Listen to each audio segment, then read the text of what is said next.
Oh yeah, did you add everyone? Yeah. What is up, everybody? Welcome back to another NBA rundown. Today I'm here with Travis Mangone and JSU. Rundown brought to you courtesy of Run Pure Bets and Run Pure Sports. Please like the video, subscribe to the channel. Travis, how are we doing today?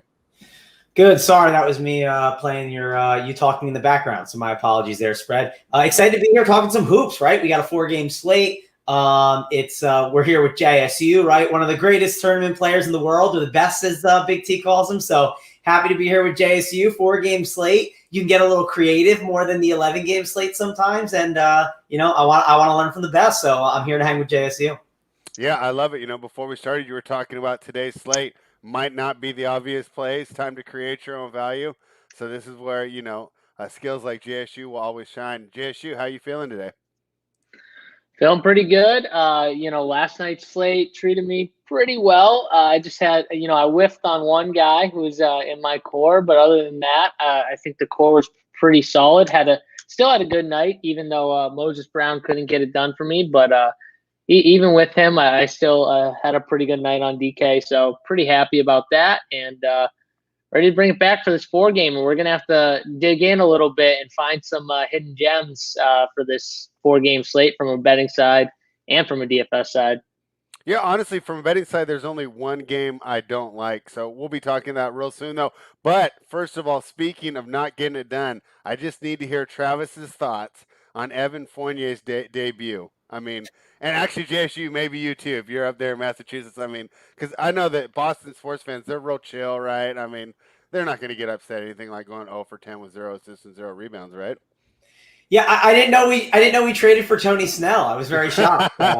It was an incredible stat line for Mr. Evan Fournier. Obviously, not the guy I was hoping they would get, but I was like, they need wing depth, right? Like it was fine, and it didn't hate the move. Didn't think it was going to win him a title or anything like that. And surely getting DeMarcus Cousins won't. So let's also not do that. Let's just kind of let the Celtics do their thing this year. I forgot who I heard say. I think it was Big T said it on a show. Like, some teams, they just have to be like the B team in the conference, right? And the Celtics, they're just the B team, right? They're not going to be the best, and they're not going to be the worst. They're going to be that in-between team, and that's what they are this year. JSU, you're live on the scene. How was Fournier's debut treated amongst the locals there in Massachusetts?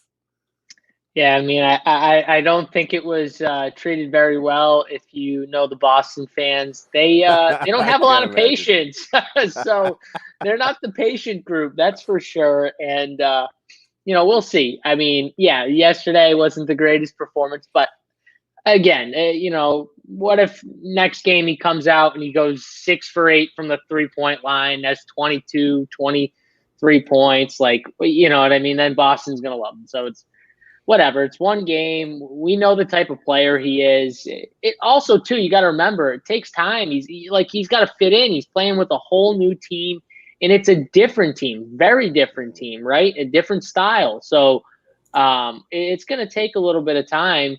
Kind of like the Bulls, where the coach came out and said, like the players got to get used to playing with Booch and kind of knowing where he is on the court and when he's open.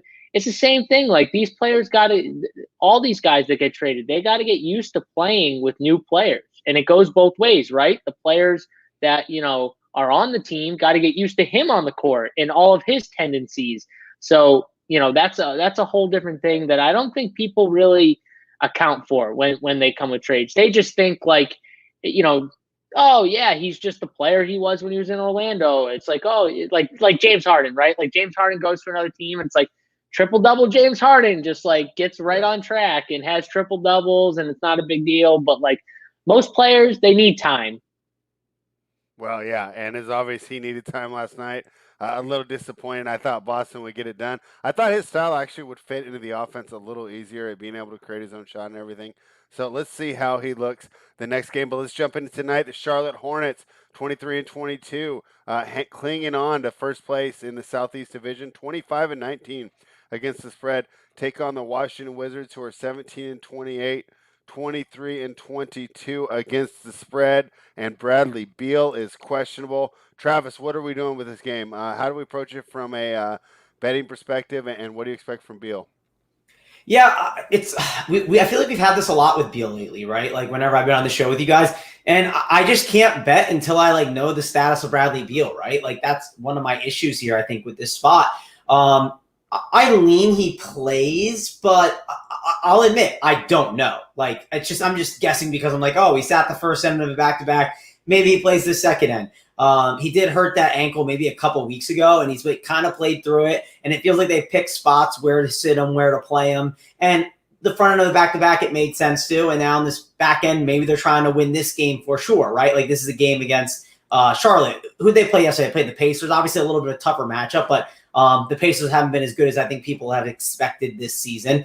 I think overall, I'm just going to sit down and wait on this game, right? I will get other bets. Maybe we'll bet some props, right? I think Rui Hachimura's prop could be a good one that you could bet overs on, mainly because if you look at Charlotte, they're a team that you can attack in the front court. And if Bradley Beal is out, likely some of the props are hedging for it, right, a little bit, maybe bumping the points a little bit. But if he's out, I think it's a smash spot for Rui. If he's not out, I still think it's still a good spot for Rui because if you've been watching Bradley Beal, it feels like over the past 2 weeks or so, he has been deferring more to Russ. He has not been shooting as much. He's definitely been passing to him, and they've been using Rui as more of a third option, and that has cut into Beal's production. It'll never cut into Russ's production because Russ does not care. Russ is going to get his. It doesn't matter. So I think Rui's overs could be maybe my favorite bet from this game because of the matchup and because of the built-in upside if a Bradley Beal sits. Yeah, and I think you got it right. I don't think there's any way you can bet this game without knowing the status of Bradley Beal, and most likely we won't find out till JSU is live on the final countdown on the Run Pure Sports channel. You need to be a member, so go over to runpuresports.com. Use the promo code HEATER25 if you're not already a member to watch JSU as they count down to lock, and that's probably when we'll get the Bradley Beal news. Mangone, assuming he plays and it sits at 3.5, what side would you want to be on? I still kind of like Charlotte here. I just don't trust Washington right now. It's tough because, I mean, it is such an amazing spot for someone like Russ, and I hate betting against him when he's in like the I don't care mode and trying hard. I don't think I would bet against Washington right now. The reason why I don't really want to bet on Charlotte is they're playing a lot of different guys, and I still think they're figuring things out without LaMelo Ball. You can argue that they're a better team without him, but Really? How would you argue that? Because I think they're playing a lot more efficient and smarter. I don't know if JSU agrees or disagrees on that. At least that's what I noticed at first it felt like. But again, I don't watch a lot of Charlotte. I will totally admit that.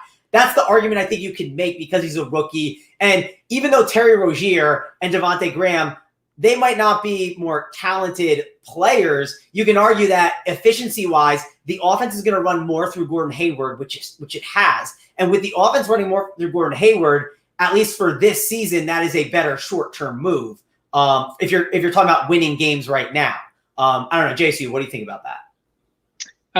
Yeah, I don't know. I don't know if they're a better team without LaMelo. I think it's less confusing when they're out there because they have a lot of guys that need the ball in their hands and want the ball in their hands and are good enough to make plays. And when LaMelo's in there, it kind of just adds to just another guy, right? So maybe you could say it's more concentrated, and Terry Rozier can really, really be the main guy scoring. Gordon Hayward can be that other guy, with Devontae Graham shooting threes and Malik Monk shooting threes, where they're the shooters, and Terry Rozier is the scorer. Gordon Hayward's the scorer, right? So I guess you could say it's more concentrated.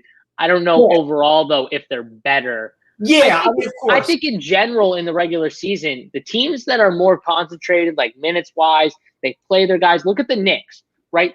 The Knicks are a good defensive team. They play their main guys big minutes, and they've been pretty good this year, right? Now, if they get to the playoffs, and do I think they're going to have that continued success? Probably not, because in the playoffs, everyone tightens up defensively, right? Everyone shortens the rotation. It's kind of like what the Knicks are doing in the regular season. So, I don't think they're going to have crazy success when they get there, but I'm just saying those type of teams, I think, have it a little easier because they can get into more of a comfortable fitting with the offense, being in there more and playing more and having a bigger role. And that's what you're seeing with LaMelo out. With LaMelo out, guys like Graham, Rozier, their role just expands to a point where they can flourish in the offense. And I think that's kind of what you're referring to. Yeah, probably the wrong wording, right? I don't think because they're not a better team. Because I would take LaMelo over everyone I just stated, right? Like, you know what I mean? If I'm building a team, give me LaMelo Ball from the Charlotte side. I'm not gonna, take. Even though I love Gordon Hayward, I'm not gonna even take Gordon Hayward over him. And you guys know I love Gordon Hayward, but I'm not gonna take him over LaMelo. I'm not gonna take Rozier, even though Rozier's a stud scoring the basketball. Graham, same thing. So it's not about that. It's more just about the Titan rotation. So from the betting side, though, I kind of lean with Mangone. Like, I kind of want to stay on this Washington side, especially with them being the dogs here. If Beal's in, for sure. So I would stay there. I think my lean would be the Washington plus 3.5 right now. The way Russ is playing, the way Rui's playing. I know when Beal's out, Rui gets a big bump, but he's just been playing a lot better. So I like the way Russ looks. It's tough to kind of go against him here. All right, and that's definitely fair. So both Travis and JSU like the home dog, grabbing 3.5. Let's have some more trade talk and the ramifications of it. And that we're talking about the Philadelphia 76ers heading to Denver to take on the Nuggets and new addition Aaron Gordon. We kind of talked about Fournier struggling in his debut. I thought Gordon did a little better in his debut. Now the Nuggets are laying 5 against the Sixers at home. We'll start with you, JSU. Tell me what you think of the addition of Gordon overall for the Nuggets and how you're going to approach this game. Yeah, so, I mean, Gordon is going to help this team a lot defensively. He's a guy who can switch on to multiple different positions. I think he's going to be a really good add-on to this team where the team didn't need that much help offensively. And, yeah, he's a decent offensive player. But where they needed him is defensively and how he can, play physical. He can rotate and guard people on the perimeter. He can go down low. He can switch. So he's kind of a perfect guy to put in there with already cemented scorers in Jokic and MPJ and Jamal Murray and just say, hey, just go do your thing, play defense, run the floor, get easy buckets, that type of stuff. So I think he's a perfect fit for them. So I do like the addition for the Nuggets. I think it's a perfect kind of addition. And I like the Nuggets here. Philly's been playing well, but I think Denver with this new add-on, I just think Denver's I think in the end, Denver could end up being the team that has a shot to beat the Lakers and represent the West in the finals with this addition of Aaron Gordon. So to me, I think right now I'm leaning the Nuggets. I think they're the better team, especially with no Joel Embiid. The Sixers have been giving Dwight Howard less minutes. I don't know how they can do that, though, in a matchup like this. They can't run out there and start Mike Scott and expect Mike Scott to defend Nikola Jokic here. So I would assume that Dwight Howard maybe has a chance to start. Maybe if he doesn't start, he still has a chance to play like 30 minutes. So I think Dwight Howard might be an interesting play in like DFS, just because people are going to look at the game logs and kind of see, his minutes are trending downward. But in this matchup, they're going to need his size. So I think he's an interesting tournament play. But I can't go against the Nuggets here. I think they're too good. They're too deep. I think it's just going to be a tough time for the Sixers. All right. Travis, JSU likes the home favorite, the Nuggets. And, hey, hard to argue against betting against Denver at home. Traditionally, always a strong look. What do you think? Are you on the same side here, or are you going to take the opposite side? No, I'm betting on Denver here in this spot. Okay. They were one of those teams that I've looked at a little bit, and man, they've been really good against like good basketball teams. You look at some of the data, it just leans that Denver is a really good team, and they got Aaron Gordon, right? And Mike Malone gets a lot of crap, and rightfully so. There's a lot of dumb things that he does, but one thing he's really good at is he is really good at being a player's coach, right? On top of that, he basically, before the trade, he brought everyone in the room and said, like, hey, like, I want to make a trade. Like, I think it's a good idea we make a trade. We're talking about doing it. but I don't want to mess up the chemistry. Like, this is Nikola Jokic's team. This is Murray's team. Like, this is your team. So we don't want to get rid of something and mess up the chemistry, which that's obviously something that's encouraging, right? That's creating good locker room energy, everything, all the good mojo, which you'll love to see. And that's something that is going to be encouraging for them. And they wanted Aaron Gordon. That's a guy that they wanted to get. Aaron Gordon even said to them, hey, like, to MPJ, it was like, hey, I'll be seeing you hopefully in like a week or so, or a couple days. And that's going to be good stuff. I like what this team is doing. Aaron Gordon's defense is going to help. Also being able to kick it to a guy like Aaron Gordon, not just like an MPJ for a bad chucked up shot late in the shot clock, or Murray just chucking up a prayer, which he's really good at doing, right? It just adds another ball handler where you can do a lot of switches. And I think it's going to be an absolute tough out. This Denver team is going to be very good, I think, in the postseason. I want to be betting on them now, and I want to be betting on them going forward. So Denver Nuggets, I love that side. Give me them over the Sixers here in this spot. All right, I love the breakdowns. So my main concern going forward for this Denver team, as far as replicating the success they had last year, they quietly got rid of 3 really good perimeter defenders that were instrumental in that run. And I'm talking about Torrey Craig, Gary Harris, and Jeremy Grant, of course. So that's going to be an issue. But I think Aaron Gordon moves towards addressing that issue. I don't know if he's necessarily as good against the smaller guards, but he's a little more versatile going against the bigger guards. That's a pretty big team now that if you run the 3, 4, and 5 with Gordon, MPJ, and then Jokic at the center. You know, they got some size there. So that'll be interesting to see how teams match up. I think I like to with MPJ when he plays the 4. I think Aaron Gordon's versatility to guard the 3 or the 4 can, when they finish games at least, because, you know, of course, like whatever they're going to do with Paul Millsap, they're going to do. But when they finish games at least, MPJ, when he's out there with Gordon, who I would assume will finish games for them, you know, like they can have that happen where MPJ plays the 4 and Gordon plays the 3.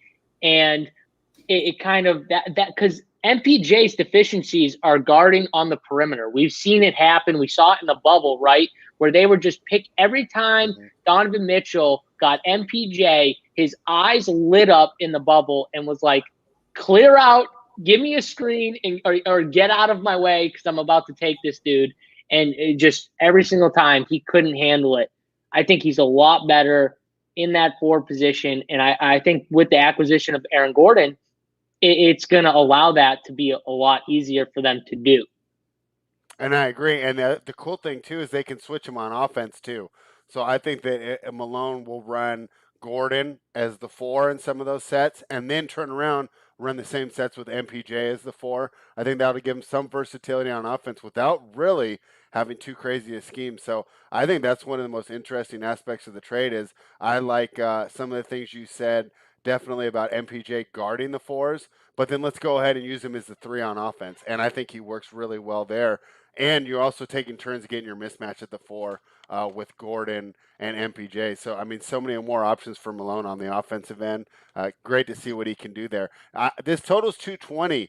These are 2 of the slower paced teams. I was looking at the under, and if so, would that kind of make you think that we're going to work away from these games when making the lineup, or do you just think that my whole idea that this game's going under is wrong? I mean, so I don't mind the under call. I do think with the 4-game slate, I definitely think that you're going to probably want a piece of this game. I think Jokic is a really interesting spend up because what do they do? How do they defend Jokic? Do they play small and try and put Mike Scott and then just double him when he catches the ball and kind of rotate? Because if they do that, I think Jokic just kind of picks them apart. And he has, you know, double-digit assists easily in that scenario? Or do they allow Dwight Howard to get out there and just bang with Jokic? And I mean, Dwight Howard, he overcommits at times. He can get into foul trouble. But one thing he will do is he will battle down low, and sometimes he gets Biggs frustrated with his physicality, right? We've seen it time over time. Sometimes it backfires on him, and he gets frustrated, you know, but – at the same time, how do they do that? Because if that happens, I think Jokic is going to get, Jokic is going to get more creative and score a little bit more if they give him some one-on-one opportunities against Dwight. So kind of depends on how this happens. But either way, I like it for Jokic. I think it's really intriguing for me to back Jokic here. All right, Mangone, thoughts on the total and how will that affect your building the lineup tonight? Yeah, total shouldn't affect me building my lineup too much. I get it's like not like one of the higher totals of the day, but it's not one of the lower ones, and it's a 4-game slate. I think the thing when you're building lineups is I think on a 4-game slate, it's nice to kind of just go out there and get some points, right? And Jokic is a way to get points, right? Like it's just sometimes just going up to getting that 60 fantasy points or 50 fantasy points is something you just want to put in your lineup and move on. And I feel like that's where I'm currently leaning on this slate, just to kind of jam in Jokic and figure it out from there. Obviously, when you have a smaller slate, there's less value, right? Like that's obviously a concern as well sometimes. But I think there'll be some value that we can have on this slate. And I think there's some value that we can create a little bit. And we'll talk about it when we get to the Orlando side, because that's where I'm really talking about. That's going to get super interesting to see what we do there. And it'll be a fun slate. I do think I want to get Jokic in there, though. I think he's going to be a priority for me. It's either him or Westbrook. I think Westbrook is my number 1. Jokic will probably be my 2. And then from there, you have to see how much value you can make work with things, right? But I do think I'm currently leaning on trying to make that setup work right now. And for like Westbrook, I'm assuming too, if Beal's in or out, that's going to maybe make a difference in that decision, or maybe you still lean Westbrook, Mango? I still might lean Westbrook. Call me crazy. It depends on the slate, right? And you know how the center position can be, right? The center position, sometimes guys are just too cheap for their tag. DK, that's how the algorithm is built, right? Like you can argue DeAndre Ayton probably shouldn't be 6.4K. There's just guys that sometimes get a cheaper tag than they should have. And that's kind of why we also have Daniel Gafford, who's questionable on the Washington side. Obviously, that can affect some things because, yes, even though I don't love Alex Len and Robin Lopez and all those centers on Washington, I do like to attack Charlotte. And those cheap values could just make it where I don't need a center spot. Typically, if you fill one center spot, you can only play one more with the utility, whereas the guards, you can play a point guard, you can play him in the guard spot, you can play him in the utility. There's a lot more flexibility with the position. So a lot of it depends on what happens with the center value plays. One thing about Ayton, and I feel like everyone's starting to, he's starting to play a little better. Look at how efficient he's been. Like just taking out the last 5 or 6, 10 for 13, 8 for 12, 8 for 12, 9 for 12. 6 for 11. Dude's been really efficient, and the rebounding numbers have been a little higher. I kind of worry about spots like this where you get another athletic center like Capella. He's going to have to bang with and go up against. I don't know how he's going to be popular-wise in DFS, but I assume people are going to look at that price tag and the recent performances and say it's kind of too cheap, like you said, Mangone. So I don't know. I think that's a spot on a 4-game slate where maybe we can get some leverage on the field. It's still early, but that's kind of how I look at Ayton. Also, too, the upside. Show me the upside. I mean, outside of that 48-point game where he was so efficient and dominant, but I don't know. I still feel okay, if you want 30, 35, yeah, it's fine, but I want him to be able to give me 40 plus, and he just doesn't do it enough for me. And I think if he's popular, that's just another reason why I'll just continue to fade Ayton and hope I can find someone around his price tag that can get me the shot to give me 40 plus. All right. Definitely makes sense from a lineup perspective. So definitely waiting, because if the Beal news comes, that will obviously pivot people towards Westbrook. But if not, between Jokic and Beal, it should be pretty evenly owned, I would guess. So interesting to see how that shakes out. Let's talk about the Atlanta Hawks traveling to Phoenix to take on the Suns. The Hawks are 23-23, 23-22 against the spread. The Suns are 31-14, wow, and 30-15 against the spread. Now Atlanta was just off to a bang after firing Coach Lloyd Pierce and then bringing on Nate McMillan. But we had talked about it, and I think it was you, JSU, I'm almost positive. It wasn't the most killer schedule that he ran against, right? Now he comes out to the West Coast, the results have not been as impressive. They've lost 3 of their last 4. Their only win being against a Golden State team who I don't think suited anyone up that night. If I remember, they had no Draymond, no Steph. So they've been really struggling against the cream of the crop here in the West, and that's what they're dealing with in the Phoenix Suns, who have won 3 of their last 4. Their only loss being that weird game to Orlando where they just completely no-showed. But I trust Phoenix here. This is another game where I like the home dog going against the Eastern Conference team. Travis, what do you think? Are you with me? Phoenix -6? Yeah, Phoenix is another one of those teams. Like when they play really good basketball teams, like they lay it on you, right? They're very good defensively. And it's worth noting when you look at a team like Atlanta, like who's the guy that, that's the straw that stirs the drink, right? It's Trae Young, right? You need him to kind of get going. He needs to be the guy, whether it's scoring or even just facilitating to get the ball down low to a guy like Clint Capella. He just basically is that motor of that offense. And who's a great guy that can stop those motors? It's Chris Paul, right? Mm-hmm. I definitely have some concerns here. Of course, Trae Young in DFS can easily have a big game and do well. He has upside. I totally get that. I'm not arguing against that. But if we're talking about from a betting perspective and handicapping, I do think that Chris Paul could give him fits, right? I think he could cause Trae Young to defer the ball more to other areas. And they could cause that to be – Trae Young could maybe get some more assists than normal because they could leave guys open and dare them to shoot those three-pointers. But I do think that I am leaning that the Suns are going to be the team that win this game. I know 6 feels like a lot. If this was in, I'd say, maybe December or January, this probably would have been 3.5 or 4. But I don't want to bet against this Suns team right now. And I also think that this Hawks teams, we don't know exactly who they are and what they are because of that schedule that you mentioned. So I'm definitely in the camp of give me the Suns -6. I'm jumping on them today. Yeah, JSU, I'm going against the debut of Lemon Pepper Lou. What do you think? -6. What do you think of my play?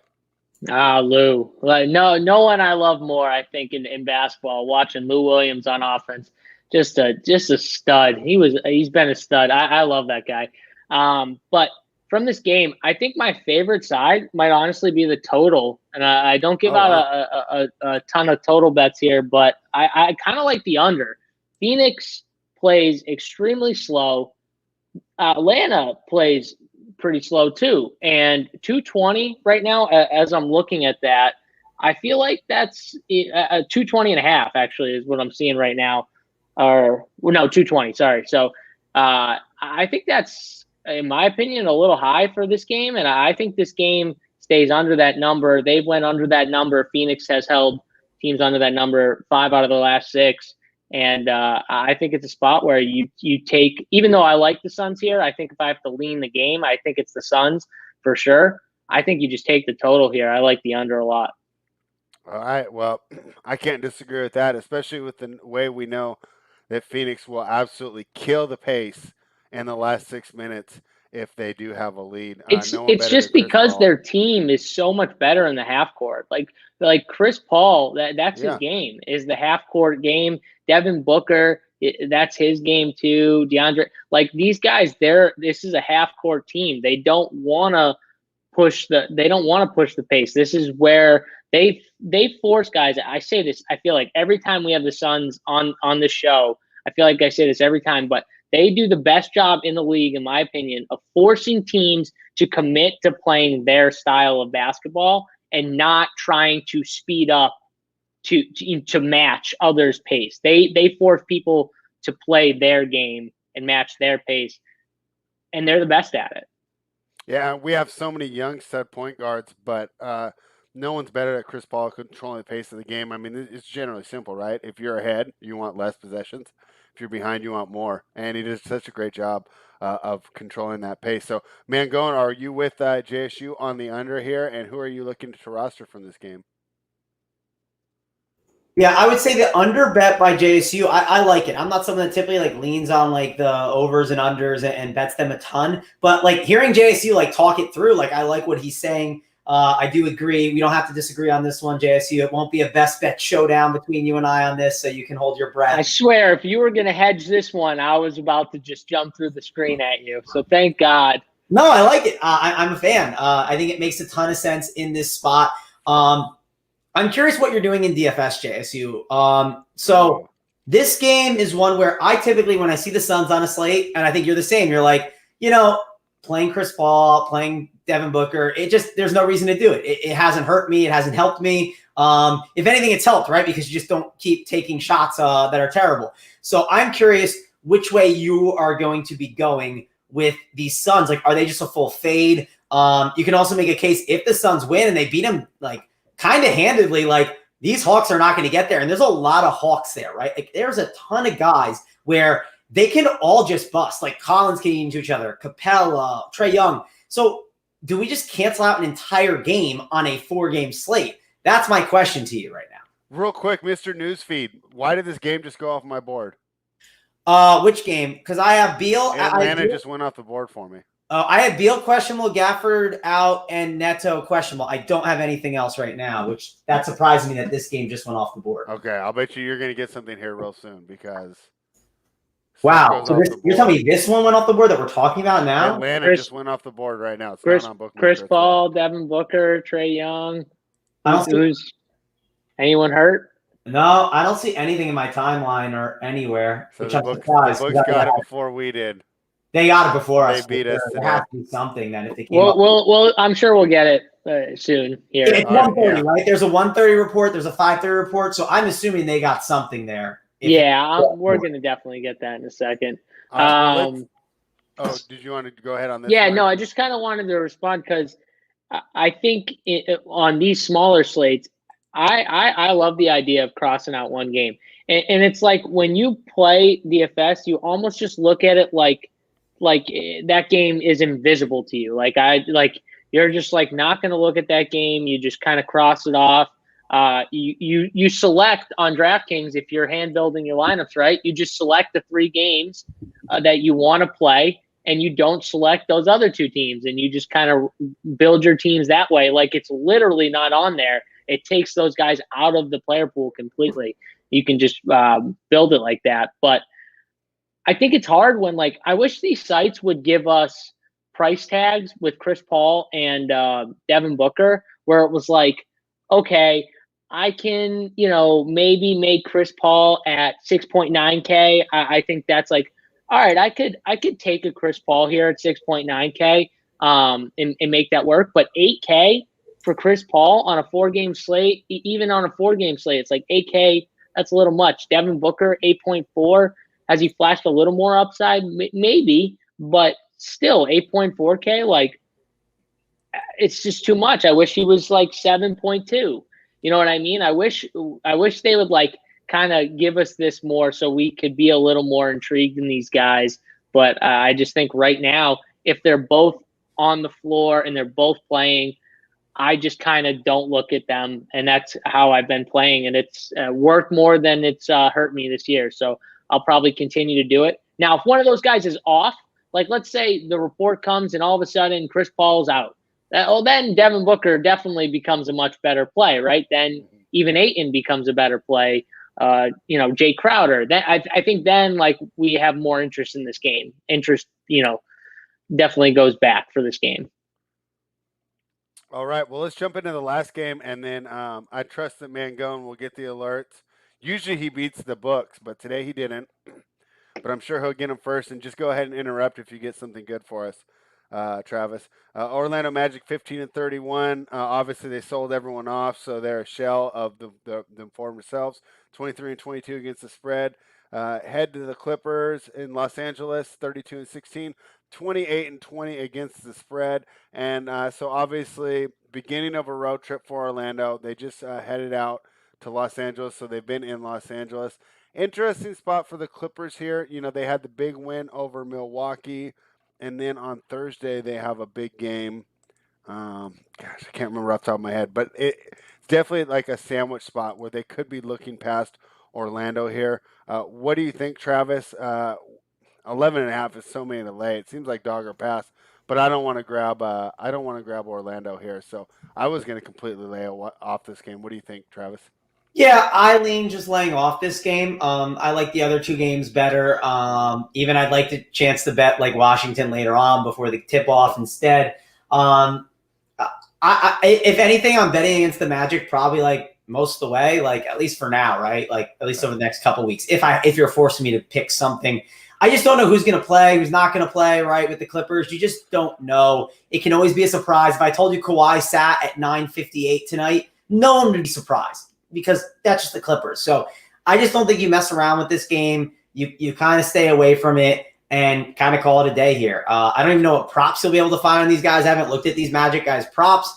But DFS-wise, the Magic are one of those teams. I messed with them the other night against the Lakers, and I think I shouldn't have. I think I should have just kind of ignored them completely and been like, there's other games I can go to. It was a 3-game slate. I felt like I should have just kind of stayed away. And part of me, the more I'm like talking through everything right now, I think I just want to play guys in the Nuggets and Sixers games, guys in the Washington and Charlotte game, and then maybe move on. There's like a couple Magic guys for cheap that I'll talk about, but it's just you're literally playing a guessing game. And when you try and play that guessing game, it's really hard. It's difficult. And I don't know, JSU. I feel like it's one that we want to stay away from, but maybe I'm wrong.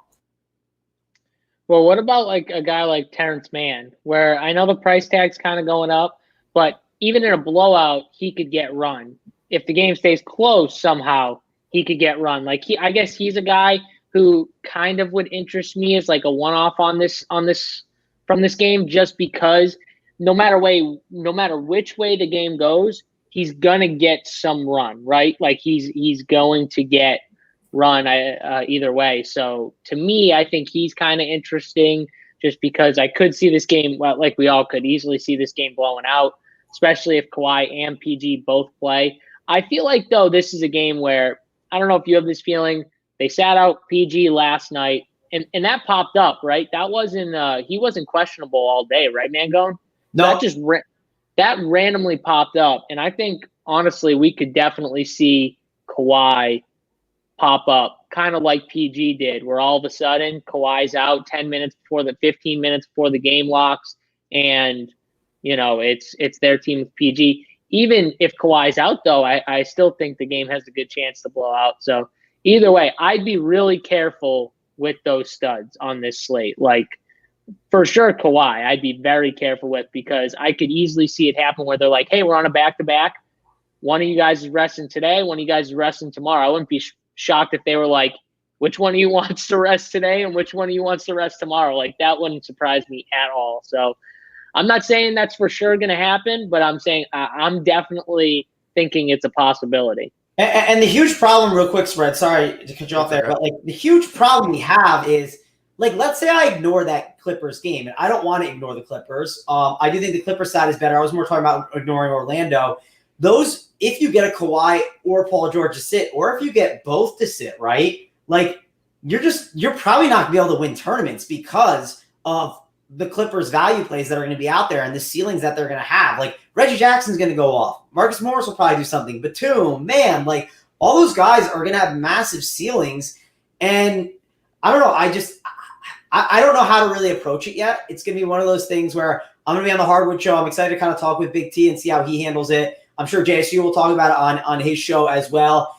If you are going to plan to play later guys, you have to at least calculate in the opportunity, I think, to get at least like two of these guys. Like, I don't know if I'm just keeping one spot open. I feel like I'm keeping two open to try and figure it all out.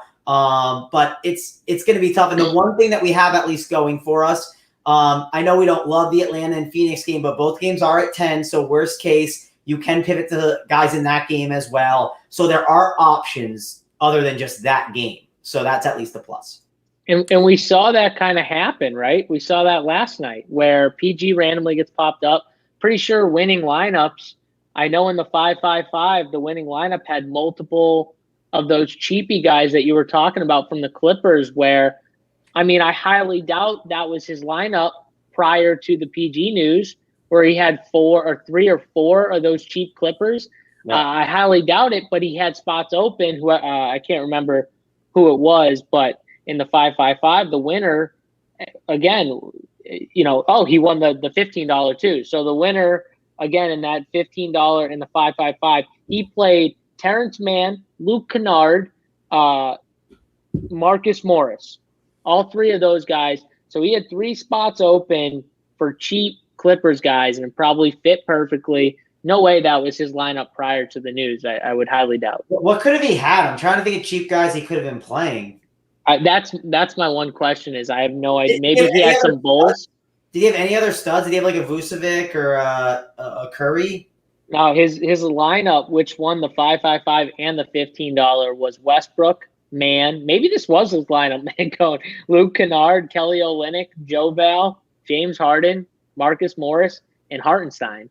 So all those guys, except for the 3 Clippers, locked prior to that 10. Maybe he was the only thing I could think of is maybe he was considering playing like Broderick Thomas and like another guy. Like that's possible.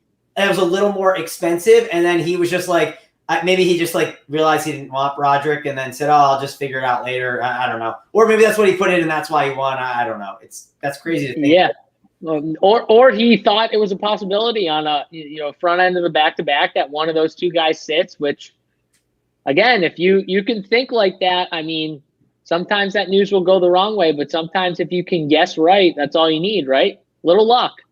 Yep, it definitely helps. It happened to me that one time when I had guys sit, right? Like sometimes you just fall into it, and it works out for you. You just got to put yourself in the position as many times as you can, and hopefully hope for the best. So it's going to be something you have to calculate tonight, and people are going to ask questions. Well, how do I do it? It's like you just have to kind of set up enough spots maybe to make it happen, and then figure it out and hope it falls your way. It's not going to be this thing that we can easily figure out because you don't know what the Clippers are going to do. Yeah, I think like you just got to build it each way. By the time you're on the final countdown with Holden Did I what? Do you think that like by the time you log off the final countdown with Holden tonight, that we'll know the Clippers lineup, or do you think that you're going to be kind of blind going off the air even? I highly doubt it. Yeah, like even if we were to stay on until like 7:30, 8 o'clock, that game tips at 10 Eastern time. So we saw that Paul George news at what, 9:45, Mangone? Yeah, so somewhere around there, 9:40. So I mean, I wouldn't be shocked if we saw Kawhi pop. Like I said, I wouldn't be shocked if we saw Kawhi pop up at 9:40. JSU, the one thing we have going for us tonight, which is going to be very valuable, 5:30 your time spread, 8:30 our time. It's going to be important that we get that hour and a half update from when the coaches speak to the press, right? And we have only one game locking at 7, and then there's one at 9, and then 2 at 10. So that 8:30 time is going to be very critical because that's when we're going to get that like first real Paul George update of really understanding what's going on. And you might get a surprise Kawhi one. That last 30 minutes is going to be a bit hectic and chaotic, but we're going to have to be on top of it, and we'll be in the Discord chat helping everyone out, trying to get everything done for them. All right. Hey, Travis, did you get any news there on the Suns game? It reopened at -5.5, and the total was the same. No, I got nothing on that. So for a half point for. Maybe someone put a lot of money in while we were talking about it. Maybe we moved the lines. Probably not, but yeah, I'm just messing around. But if you could hit the like, hit the subscribe for us, helps us out a ton here. So hit that and helps us keep giving you great DFS and bets content. We got MLB around the corner, so we want to keep giving you the best. So hit the like and hit the subscribe. Yeah, and speaking of great content, this is great. What Gregory Russo thinks is great, and that's the best bet section of the show. Side total or prop, JSU. What's your best bet for the day? Yeah, well, first, I mean, Gregory Russo, he's asking me in chat if I love him or something like that. Of course I love you, Gregory Russo, and I love this segment too. I love it when you get on me when I have a bad day, and I love it when we have a good day. Either way, I love it. So yeah, of course. This is the best time of the day for Gregory Russo. For me, I think I kind of hinted on it, but I like the under in the Suns Hawks game, and that's what I'm sticking with for my best bet, under 220. All right, under 220. In fact, we're going to give it out at 220.5 because that's what you can get it right now at bookmaker.com, which is a pretty standard sharp book. So if that you can get that line there, you could get it at most American Canby books as well. Mangone, what's your best bet? Oh yeah, so I've gone back and forth on should it be the Suns, should it be the Nuggets? I'm going to go with the Nuggets as the one that I'm going to jump on. It's obviously a new situation, but I do think that this Sixers team could have some issues with them defensively. So give me the Nuggets as mine. I also want to add in a prop that I didn't mention, and I'm still trying to figure out if I'm going to bet it. I want to dive into it a little bit more. If I get any info, I'll post it in the Run Pure Bets Discord chat.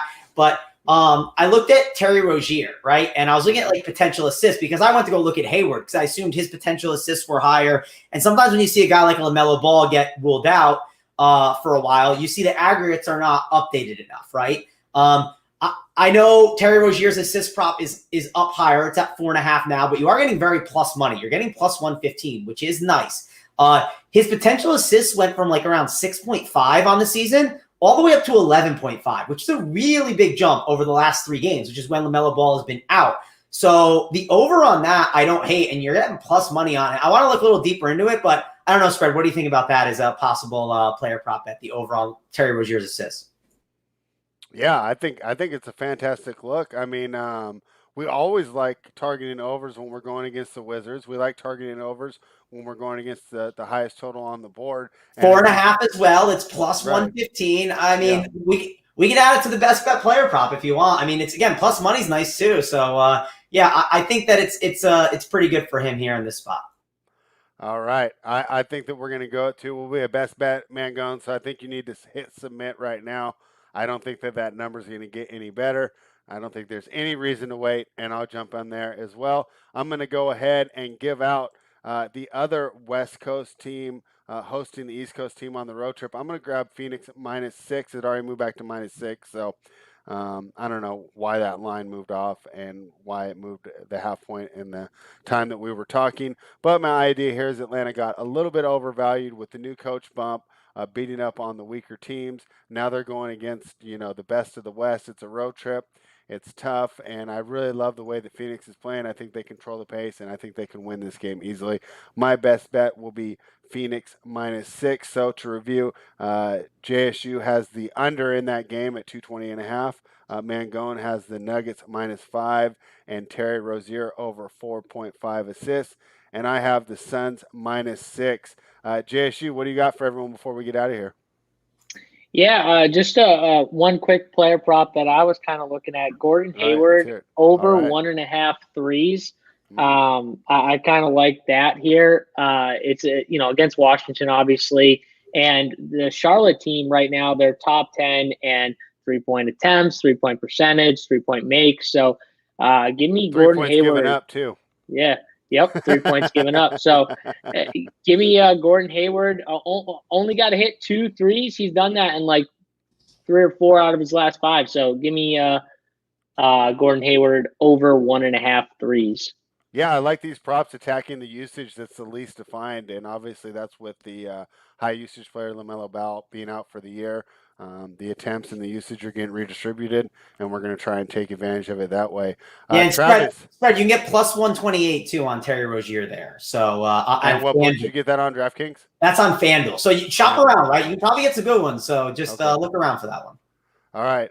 Not only is FanDuel not adjusting their player prices in their cores, they're not adjusting the props. So go ahead and take advantage of that. Mangone, you're live on the Hardwood Live tonight, right? With Big T and who else? Yeah, I'll be live. We're spreading the good mojo. Me, Big T, and JT. So excited. That's a great lineup.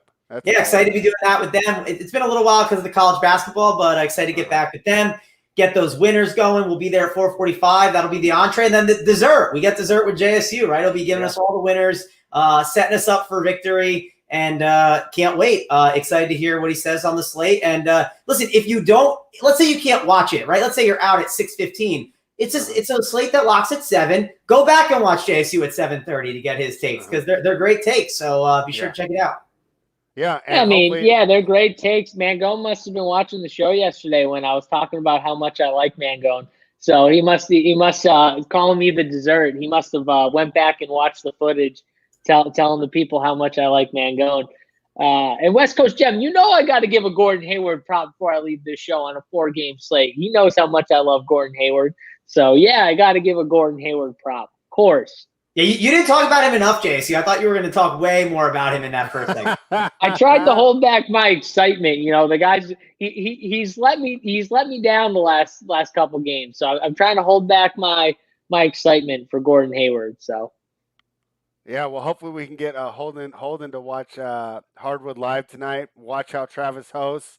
Take a couple notes and go Yeah. ahead and take that He was professional making fun of your presentation voice, onto your man, show. going, and I had to chime in there. So he was just, That's he good. said, I want you to stick up for me against Holden. We can't let him have his way. And West Coast Gem said Mango giving out his props that he might not bet. I bet it already. Don't worry. I like to double check. I don't have to fire right away. So I just want to make sure I do my due diligence.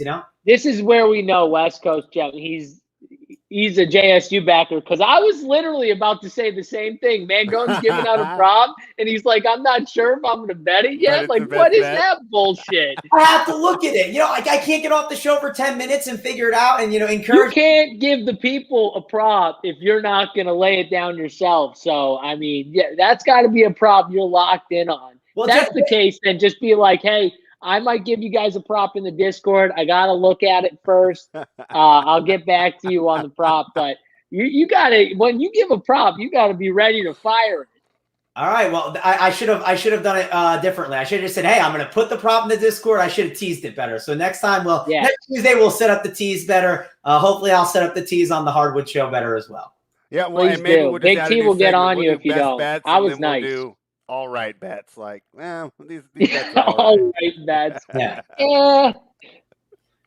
But real quick, Spread, I see you're wearing the A shirt. Joey Work, if you're not following any of the Run Pure Bets guys, go follow Joey Work. He gave out the A's, right, to win the division. So that was plus 175. That's another free bet for you guys for baseball. If you like sweating a future bet throughout the season, that was Joey Work's free bet on Twitter, and I can give that one out. So I figured I'd mention that because I saw your A shirt, Spread. Yeah, and I talked about it before, but one of the fun parts about being a member of Run Pure Bets is, I don't have time to cap all these sports. I love watching baseball. Don't have time to cap it, but I can just log on, grab Joey Works bets, and then, in the evening comes, summertime, go ahead and root some baseball in, and I'll know that I'll be making educated bets. That's why it's great to be a member of runpurebets.com. Head on over there, use the promo code BETS25 off to become a member, see everything that we have to offer. And boy, it's nothing better when Joey Work endorses your team. So 1 out of 3 has actually got a chance to be respectable this year. Hopefully they can do it. Travis, looking forward to watching you on the Hardwood live show over on the Run Pure Sports YouTube channel. And then JSU will be taking you to Final Countdown. JSU and I will be back tomorrow. And then we should be getting Hoop in Titletown on Thursday, AP and Tyler on Friday. Thank you, everybody, for joining us. And